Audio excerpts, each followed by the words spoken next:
Hey guys, Tarke here, and I want to talk you through my Cyclone Inquisitor, Tarke Plebcat, Trypanon, Marlene's Fallacy, Elemental Cyclone thing. Now, this is one of the cheaper and definitely more powerful builds that I've come across this league. And frankly, it's just a lot of fun. If you enjoy Cyclone, I highly recommend this approach to Cyclone. I'm just going to quickly show you a little bit of Dried Lake so you get an idea of how the build works. And thanks to a few interesting mechanics, the clear speed you see now is basically the exact same clear speed regardless of whatever content you're doing. It doesn't matter if you're doing tier 10, tier 1, level 40, level 50, everything dies at the exact same pace. We ignore all elemental resistances, scale elemental auras, we always crit, and we have ridiculous amounts of crit multi. So now that you kind of see what happens and how everything just sort of shatters and falls over, I'm going to talk you through the gearing, the passive trees, and what sort of makes this build work and all come together. Now, there are a few required unique items for this build, but they're all very, very cheap. Now, the first and the obvious one is the Trypanon. I always struggle with the pronunciation, Great Mallet. You can equip this level 40, and it gives you 50% reduced attack speed, and all attacks to this weapons are critical strikes.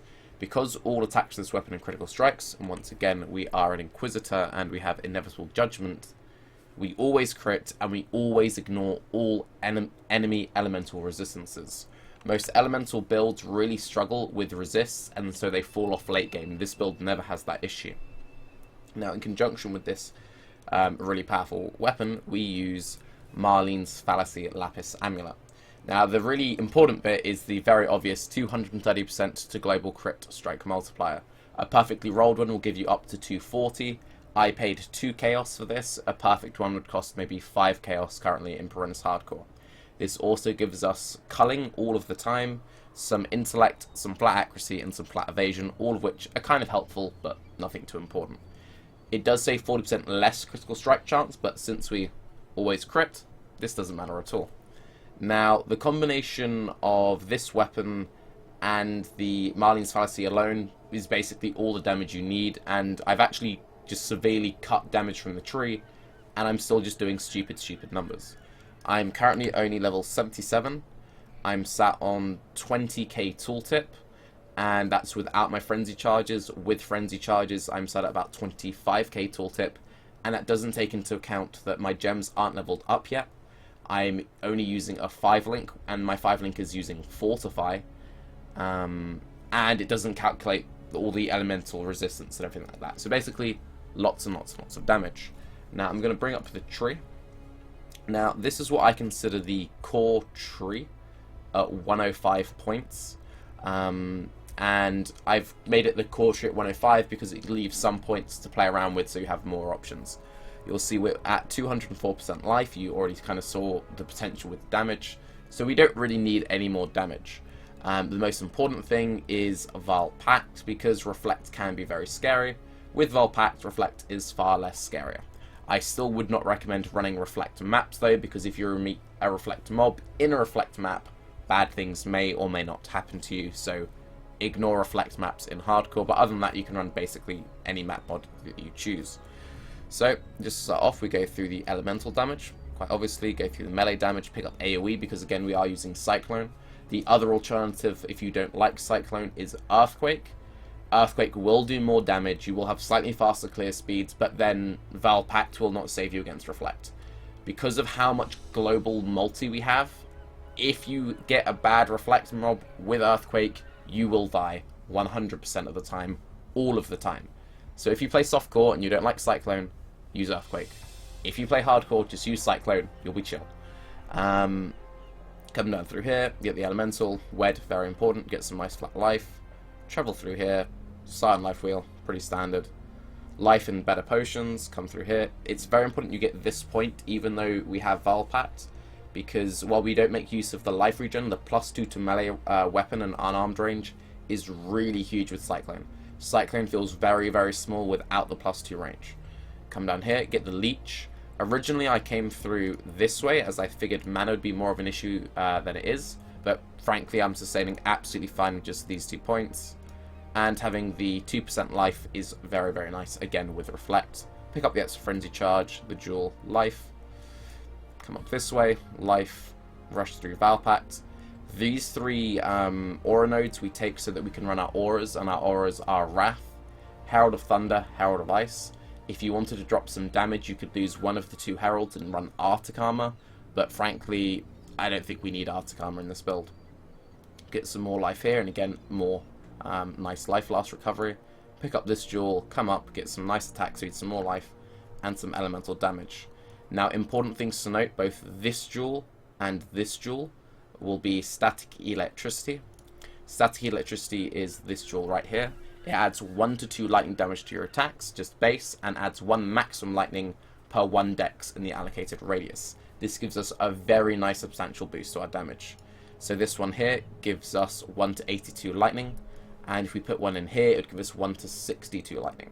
If 1 to 62 doesn't seem that amazing, and you had perfectly rolled jewels with like stacked global multi with maces, life, and attack speed, then yeah, okay, that would probably be better. But you can pick these up for a couple of chaos, and for a couple of chaos they give you crazy amounts of damage. Going back to the tree, since I capped this out at 105, you then have a few more options of where you want to spend those last 5 points.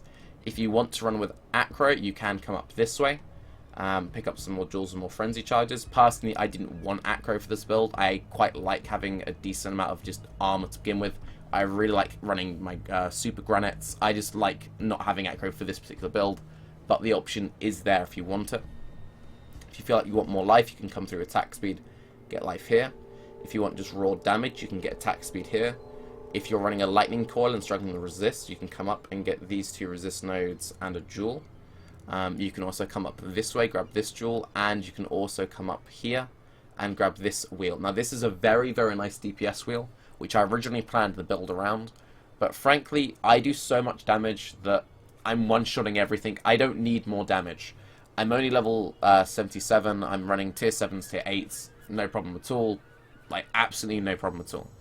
Once I get another 10 or so levels, get some actual jewelry, because I'm using really bad jewelry at the moment and some real gear, I feel like these nodes, if anything, will just lead me to Troubles with Reflect, and you spend 3 points travelling to them, and 6 points picking up the wheel. So if you play in softcore and you want extra damage, sure, grab this wheel, it gives you a nice multi, it gives you nice accuracy and elemental damage, but I really don't think it's needed.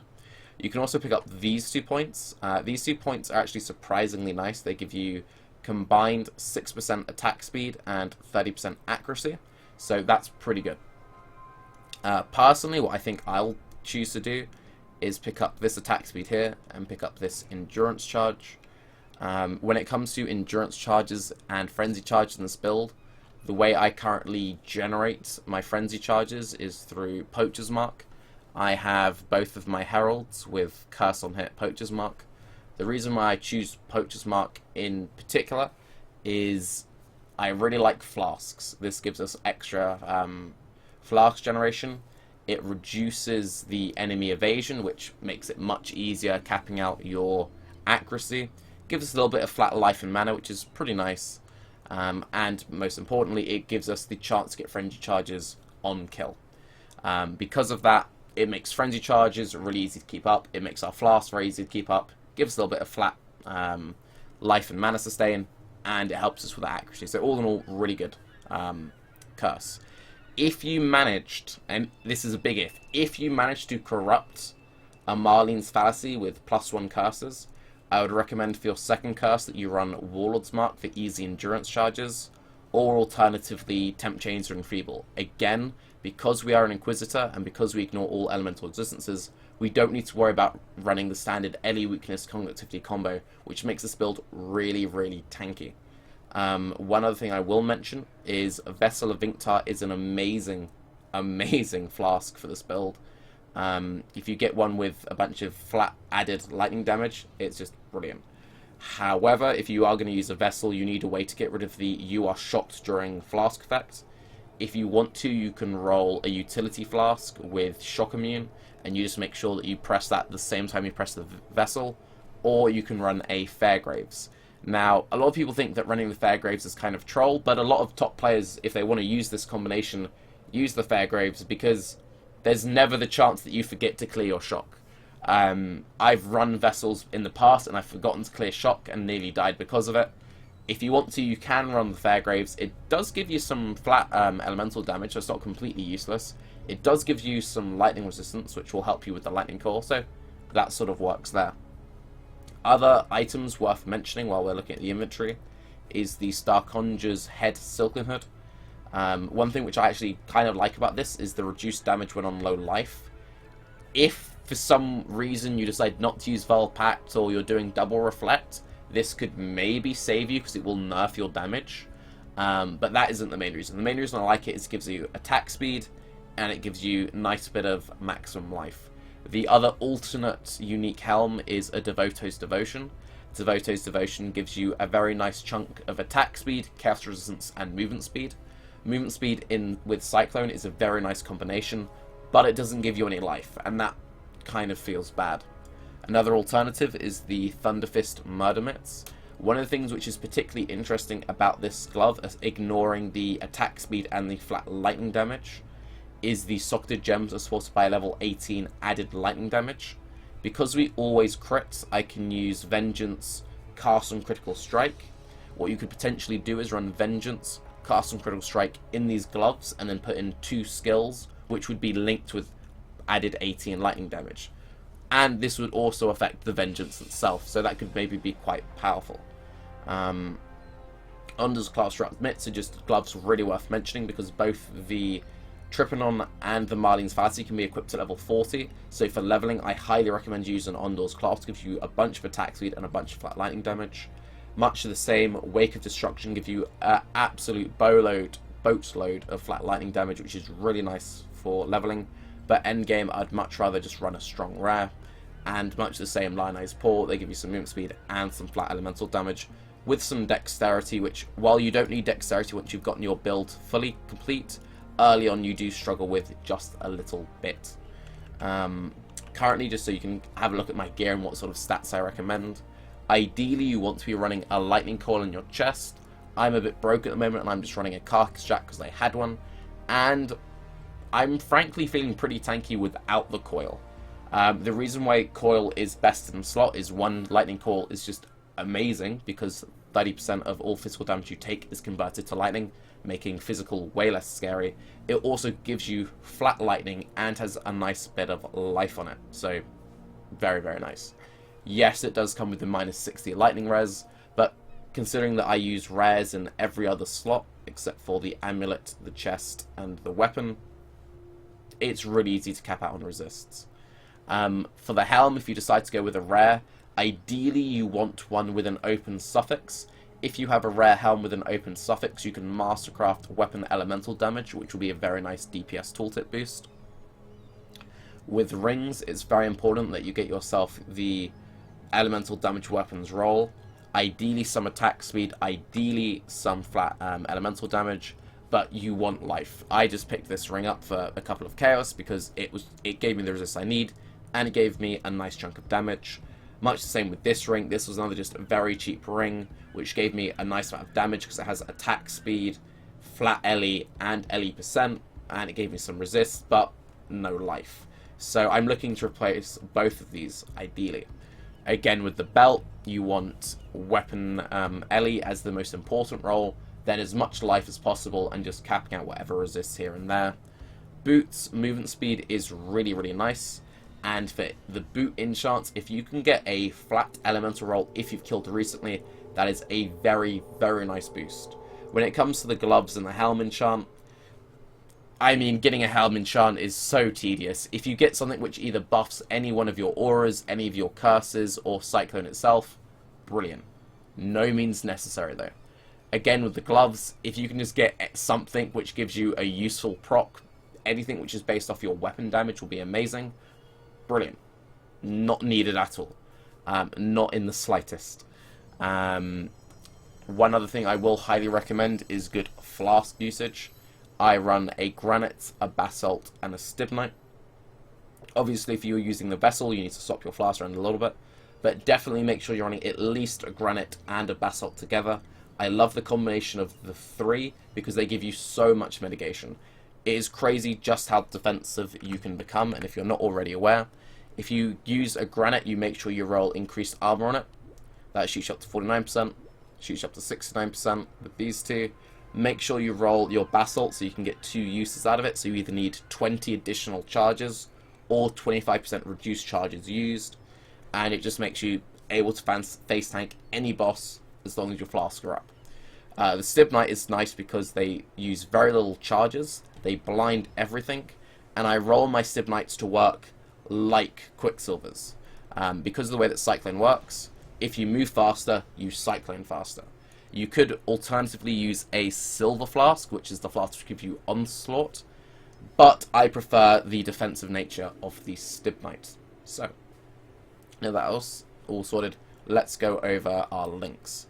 I'm currently running Cyclone, faster attacks, added lightning damage, weapon elemental damage, and Fortify. If you wanted, you could drop Fortify and run added cold there, but don't just run Fortify, you do enough damage. For a 6th link, you run added cold. For the Helm, I'm using Cast and Critical Strike, Vengeance, Molten Shell. You can level this up, which is really nice to get a max level Molten Shell. And my Golem, I'm using a Chaos Golem because I just want a little bit more mitigation. Boots, Herald, Curse on Hit, Poacher's Mark. Again, if you want easy endurance charges, you don't care about Poacher's Mark, you can put a Warlord's Mark in there, but ideally you get the +1 corruption and you run both Poachers and Warlords in a 5 link. Make sure you're running Cast from Damage Taken and Mortal Call. This is just a random heap of rubbish. Ideally you'd be Cast from Damage Taken, a Mortal Call, Increased Duration, Val Haste, and you'd run that in your gloves. The Increased Duration would benefit both the Val Haste and the Immortal Call. I'm just leveling up random Ice Novas because I wanted to maybe experiment with the Murder Mitts. And for gloves, again, this is just random stuff. I'm only level 77, but I would recommend Val Cyclone for sucking in mobs with Wed, Fortify, faster attacks. It's very, very important that you have Fortify in with Val Cyclone, because Val Cyclone locks you in place for a long period of time. You do not want to lose the Fortify buff. For mobility, I have a floating Flame Dash. One thing which is quite worth noting is our mana cost is very low. We have enough mana to cast Cyclone twice without Leech. We do have Leech, so we're fine. So as long as you're hitting mobs, you can continuously chain cast Cyclone. If, however, you decide to double Flame Dash, you might be in a situation where you can't cast. So if you do want to regularly use Flame Dash or Leap Slam for movement, I recommend you link it with Blood Magic. Now the reason why I use Flame Dash rather than Leap Slam is because of the minus 50% attack speed. Leap Slam is rather comically slow, and I have a decent amount of attack speed on gear. Without the attack speed on gear, it is like being on the moon. So if you do want to use Leap Slam, have a weapon swap and run dual Bright Beaks or Bright Beak and a Prismatic, just for the crazy, crazy attack speed. So, just to quickly recap. Always crit. Crit multi. Ignore all resistances. I'm Tarke Cat. The Bandits, because I always forget to do the Bandits, is Oak. Attack speed, either Endurance or Frenzy Charge. I picked Frenzy Charges. The full build tree will be in the description. Everything will be in the description. If you have any questions, hit me up. I am streaming this character at the moment as well, so if you want to see it in action, go check out my stream, which will also be in the description. Have a good day. Bye-bye.